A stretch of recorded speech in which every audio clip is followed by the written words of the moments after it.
Hi there. This time, I want to talk a little bit about one of the many lies we were told by Ronnie Rodeo. He told us that government is our enemy. Now, I talk a lot about Ronnie Rodeo in many of my videos. He was president between 1981 and 1989. It was Ronnie who started the reactionary Republican revolution from which we are still suffering. He represented the interests of wealthy corporations and aristocracies who helped him to get elected so that he could increase their power and wealth and start the process of retracting human rights. Now, the main way he did that was by promulgating laws and regulations which were favorable to his employers.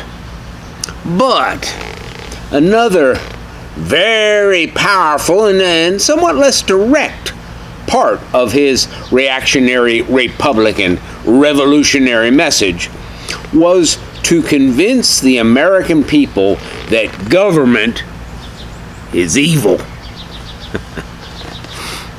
Even though he was acting as the chief executive of our government, Ronnie kept telling us that we couldn't trust it. The implication was that other institutions, especially the economic institutions which had hired him to deliver this message, were more deserving of our trust. A complete lie. Now, they had been trying to sell this message that government is evil for quite some time, but well, it had been a tough sell with the American people. Because, well, in the 1930s, government had ameliorated the horrors of the Great Depression, which of course had been caused by corporations and aristocracies. And then in the 1940s, the United States government marshaled the resources of the economy and the military to defeat obvious evils, both East and West. In the 1950s, through infrastructure and education projects, the government dramatically raised the standard of living of most American citizens. What is left of our public universities and our transportation network is the result of that effort. And if it had been continued, we would be in much better shape today. In the 1960s and the 1970s, despite some stupid imperial escapades on the world stage, the United States government advanced civil rights and medical care while continuing to invest in education and infrastructure. So, against all the good that government had done during the lifetimes of American citizens voting in the 1980 election, it was a pretty tough sell to convince us that government was evil. But just like his successors today, Ronnie stirred up hatred and exclusionism to help deliver his message. He was much more subtle about it than Der Don, but the message was clear for those for whom it was intended, and with Ronnie it was kind of invisible to those who might reject it. That's something they call dog whistling. Ronnie was real good at it. Now, of course, Ronnie benefited from some painful economic adjustments which we were facing in the latter part of the 1970s.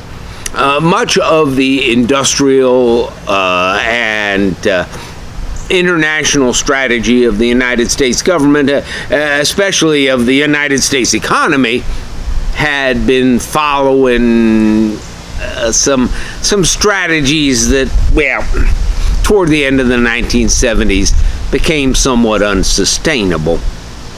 Now, the resources did exist to solve the economic problem, but, that would have required creativity and long-range planning on the part of our economic institutions.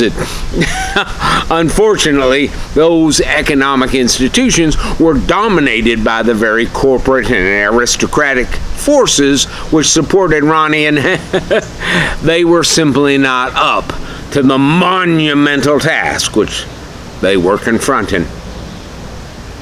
As at other times in our history, when painful adjustments are necessary, which business and capital are incapable of imagining or executing, this was a time when government and academia needed to lead the way. But that would have entailed some cession of power by the corporations and aristocracies controlling business capital. Oh, no. They didn't want to do that. Their solution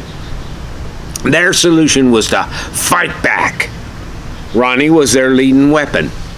If they could take control of federal and state government, they could squash efforts to respond to the crisis with effective government and academic efforts. So,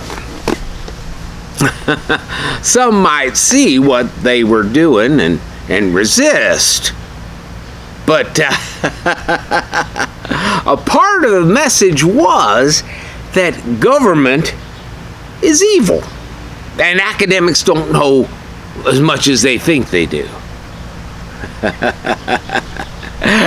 And the amazing thing is that almost 4 decades later, some of that is actually true, especially where government is concerned, because government today, on both the state and federal level, is now controlled by cabals of corporations and clubs of aristocracies, and it is doing a whole lot of evil. And academic institutions are forcing their students into crippling lifelong debt in order to receive a fundamental education, or just taking their money and not even bothering to educate them. Perfect example of that being Trump University. So, cabals of corporations and clubs of aristocracies which supported Ronnie Rodeo taking over the government have accomplished a self-fulfilling prophecy. They said government was evil, and now, because they are controlling it, that turns out to be true. But government is not intrinsically evil. As a matter of fact, government is the only institution that can challenge the power of all these corporations and aristocracies. That is why they still fear it. And that is why they continue to go to such great lengths to get us to believe that government is evil. In this country, in the United States of America, government is founded upon the principles of the Declaration of Independence, and its structure is created by the Constitution of the United States.